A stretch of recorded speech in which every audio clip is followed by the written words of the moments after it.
Well, I told you the story about Bata, and shifting trends, digital disruptions, and economic uncertainties are some of the factors influencing the leather industry. Mitumba shoes and new entrants offering better pricing are also disrupting businesses by firms that have been in operations for decades. Our reporter Mujenga had a conversation with Bata Kenya Managing Director Benson Okumu on issues shaping the leather industry, and this is how the conversation went. That interview is what is going to close for us our bulletin for tonight. Thank you very much indeed for joining us. My name is O'Brien Kimani. I'm leaving you with that interesting interview with Mujenga and Bata Kenya Managing Director Benson Okumu. See you again on Thursday next week. Have a good night. You're still watching Prime Edition tonight, and we are having a conversation on Bata Kenya and its existence in Kenya. We know it's a footwear giant, the largest shoe manufacturer and retailer in Eastern and Central Africa, celebrating over 131 years of global success, 86 years of operations in Kenya. That is a huge conversation that we are going to have tonight right here at Prime Edition. And of course, to break down that for us, I'm joined by the Managing Director, Benson Okumu, who will tell us some of the innovative approaches and strategies that they have employed over the years to stay relevant and also to stay ahead in such an evolving consumer landscape. Welcome to our conversation tonight. Thank you, Caroline. My name is Benson Okumu. I'm the Managing Director for Bata Kenya. One thing I have to start with is that I have to really thank our customers and consumers who have supported us, the brand, and who have been with us over the years. Bata has remained an iconic brand in the world and also in Kenya. And having been incorporated in Kenya in 1939, it has withstood all the external and internal factors, economic challenges, and today we still remain the market leader. And that has come because of a number of reasons. The first thing is that we are consumer-centric. Everything that we do globally, we put our consumers at the center of all our strategies. The second thing that we have, we respect our product. We believe that before we place a product to the consumers, it has to be durable, it has to be stylish, it has to be comfortable, and it has to be value for money. We'll come to that. Yeah. But I'd like us to just give us an overview of the footwear industry. Yeah, as we narrow in on Bata's business model. Yeah. The footwear industry has evolved in a very interesting manner because we have companies like Bata who incorporated in 1939. We are structured in a way that we are very formal. We have our stores. First and foremost is that we produce shoes in Kenya, and 80% of what we have is produced in Limuru. Then we have the second-hand market. Then we have the Chinese imports that come in, and then we have all manner of imports which come into the market. So we have the formal market where we play. Then we have the informal market where we have the mutumbas, the second hand. Then we have another market which is between formal and informal, and it is the imports that you see all over. So that is how the footwear industry is structured at the moment. Could you give us the value? It is very difficult to give you the total value of the footwear industry because we don't have very solid records for this. You go to Kenya Association of Manufacturers, any other institutions, we really don't have. So what we do is that we look at what we sell in the market in terms of our turnover proposition, in terms of our production proposition. Then when we compare with the population, then we get a rough idea of what our market share is. But having the real number crunching, we don't have solid numbers on this. Maybe Bwana CEO can walk us through the Bata business model and also what makes it a winning strategy in Kenya's retail landscape. First and foremost, we have a production facility, state-of-the-art production facility in Limuru, which has a capacity of 30 million pairs. So we produce locally, so ours is Buy Kenya, Build Kenya. The second thing is that durability, comfort, value for money and quality. It's at the center of our products. So that makes us the market leader in terms of what we provide in the product. And then you also, the network distribution, our store network distribution, we have over 126 stores countrywide. So availability is also important here.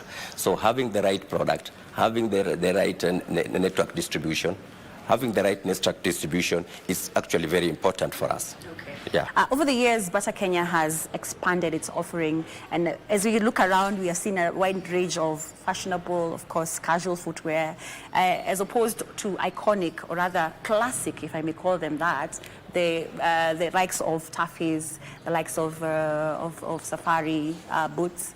I'd like to know from you, what's this, when it comes to this impressive strategy, or rather the one you're talking about, what are the key factors driving this growth? I will tell you.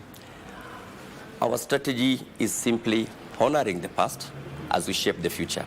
We have products which came in the earlier years. You've just mentioned them. We have the Taffies, we have the Safari, we have the Ngomas. They have been there for a long time. You can't run away from them, and people still buy them, and they're still big. But at the same time, we have products which are now coming in for the future. You have the red label, like the shoes you're wearing. You have the Bata red label. You have the Hush Puppies. You have the North Star. So we honor the past with our heritage brands as we shape the future with the stylish and comfort that the consumers need.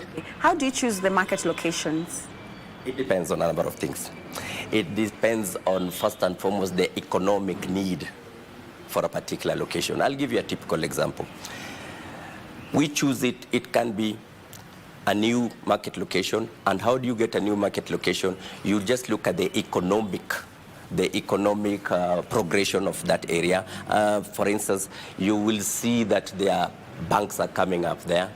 There are supermarkets which are coming up there. Those are some of the indicators that tells you that the allocation is ripe for us to go there. You'll see that there's a bank there, there's probably a supermarket there, there are schools there, there are institutions, and then that tells you that the allocation is ripe. The other aspect that we consider is that we could be having a location where we have a Bata store, and you can see that the growth of that store is growing very fast over time, and there is need to probably add another store in a location which is nearer to that particular store. So it depends on how the economic space of a location is taking place, and what is happening on an existing location that we have that informs the growth. That has led now to the 126 outlets that you have talked about throughout the country. Yes. Okay. Now, looking at the retail sector, it's dynamic and has its challenges. How has Bata Kenya maintained resilience in such an unpredictable environment? I'll tell you, because we have kept our eye on the ball. We have ensured that we do not want to be pulled away or to be distracted with other factors that are not within our strategies and the operational factors. And I'll give you a typical example. One of the things that has come into that space, what you're talking about, is price. Because this is a very price-sensitive market. You've just said that the retail has had a lot of challenges. Yes, there are people who have come into the market and they have come with the price wars, but we have refused to be dragged into the price war. We have maintained that we'll have the right product with value for money and quality instead of pushing the price war, because we believe that when we engage in a price war, it's just a race to the bottom. So we have really ensured that we keep our eye on the ball and react to market dynamics other than the competitor. And that brings me now to the next question, because actually you've just answered in terms of opportunities that Bata Kenya has capitalized on to stay ahead in such a competitive market. Are there other, apart from price, not engaging in price wars, are there other strategies that you have employed to stay ahead of the market? Innovation. The first thing that I told you is that we have products which have been there over time. And as a market leader, we also lead innovation in bringing in new products. Because I'll give you a particular example. Right now, we are sitting in a store where behind you we have the sneaker studio. This sneaker studio has evolved in such a way that today, quite a number of people use sneakers even with suits. The Gen Zs or the young people, they use sneakers. So we have reacted to market demand yes, and the consumer, what the consumer wants into the market demand, number one. Then the technological advancements. We have machines in our state-of-the-art factory which now can produce better and quality footwear. And then number three, the people. We have very skilled staff who have been with us over time. And remember, people are the most important asset of any company. So when you have people who are skilled and have worked with you for a long time, so you end up having the right setup. So it's the consumer, is the innovation, is the people, and the technological advancements. Okay, and we'll come to innovation and technological advancement, but you have mentioned Gen Z, which is shaping the consumer trends in our current country. How is Bata Kenya adapting to these trends to attract and retain younger customers? Today, We'll come to innovation and technological advancement, but you have mentioned Gen Z, which is shaping the consumer trends in our current country. How is Bata Kenya adapting to these trends to attract and retain younger customers? Today, we have, first and foremost, what we do is that as the market leader, and because we want to shape the footwear industry, what do the young people want in their shoe? First and foremost, they want style. Yes, and that style and casualization. That reacts very well with what I was telling you is the sneakers. The kind of variety and quality of sneakers that we are bringing in is large, very high. So we have a range of collection in the sneaker setup. And what we have done also is that if you come to the sneaker studio, we also have some brands which we are agents for. We have the Puma and we have the Adidas. So it is a one-stop shop for shoes for both the Gen Zs and everybody in the family. Talk about innovative approaches that you have employed. I'd like you to speak more on that, especially in this disruption that we are seeing in the technological space. What we have done is that, especially in the technology, it has been in two forms. State-of-the-art machinery, producing the right shoes with the right machines, with the right productivity, so which makes it more cost-effective. And then the other thing we have done is that in our stores, we have also added what we call the postworks, the systems that we have in our stores. Our stores are all networked, that if you go to one Bata store and you miss your size or this type of shoes that you wanted in that store, they are able to link you up with another store where that shoe is, and we can even deliver it to you. So it is in terms of production, it is in terms of our systems in the store, and also in our distribution system where we have the warehouse management system, which makes it very, very, very, very fast to react to the market the market needs in terms of availability and distribution. And does this ensure that the product and branding resonates with the needs and expectations of the Kenyan market? Yes, and that is where we are growing, because the products that we have today, remember I've told you, Bata Kenya is the only footwear company in Kenya today which has shoes for all ages and for everybody in the family and for all occasions. Whatever age, whether it is children, whether it is the teenage, whether it is the ladies, whether it is the men, we have the shoes for them. And these shoes we also have for all occasions, like I've told you, whether it is a wedding, whether it is a school, whether it is for the office, we have that shoes. And for all occasions, again, like I said. How are you enhancing, you've talked of customers being the center of Bata Kenya. Yeah. How do you enhance this customer experience in the stores? Yeah. The 126 stores that you've mentioned countrywide. Training of our salespeople is very, very important. We train our salespeople very consistently. We have training programs for them that we keep on refreshing, so such that when you come into our stores, you find the right ambience first in the store, then you find the right customer service. So the way you get the service, and then our stores are, like I told you, they're hygienic, the ambience, and the service, customer service. Has digitization impacted your operations?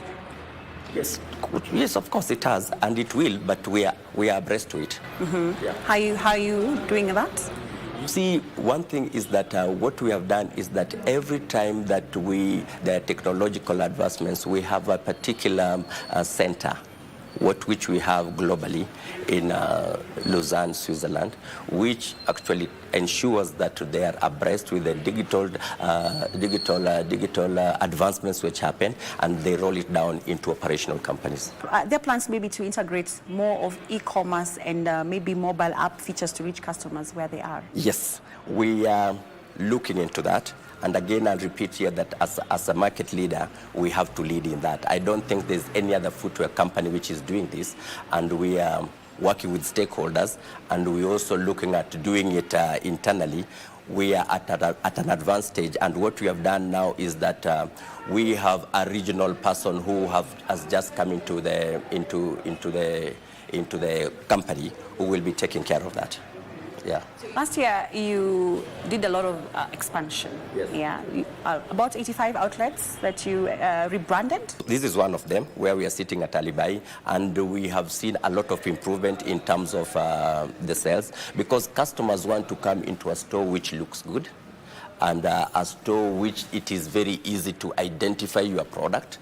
And we have seen quite a lot of growth. And despite the fact that we had challenges in 2024, remember the challenges of the floods and the challenges of the Gen Z protests, we saw a very good growth in terms of our top line. Yeah, so it actually resulted in a very good growth in terms of top line and bottom line. Can you give us the numbers? Yes, we grew 4% compared to the previous year. In 2023, to 2023, we grew 20% compared to 2022. Last year, we grew 4%, 2024 compared to 2023 in terms of the top line. And I think as much as it's not very high growth, but you can imagine with the kind of challenges that we have last year, most companies could not even make their previous year's numbers. Looking ahead, what are the key priorities for Bata Kenya in 2025? You see, the key priorities remain the same as what we have rolled, because I had a medium-term strategies. What I will start by telling you that my strategy believes in showing the people.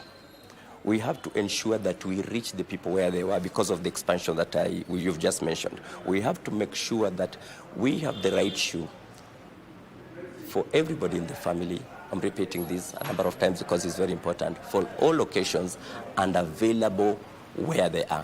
And that is why the expansion was there, and now we are going also into e-commerce. That remains our key delivery. I also saw franchising as one of the way you're expanding your distribution network. Yeah.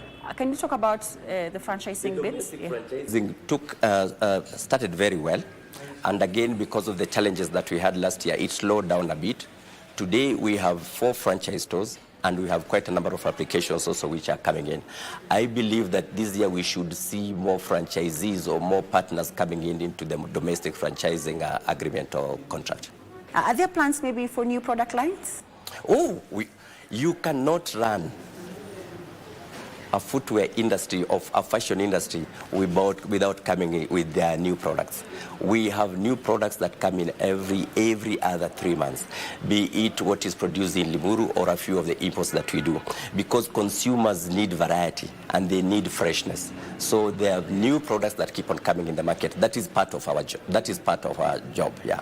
You talked about franchising, yes, which is partnership, Yeah. as well as store formats, which you've talked about, the way when a customer walks in, of course, Yeah. whatever he sees that is attractive is very easy to, yes. So I'd like to know, how does Bata plan to stay innovative and maintain its leadership innovation or other position in the market? Remember, what makes us stay abreast and continue growing into the market is reacting to the consumer needs.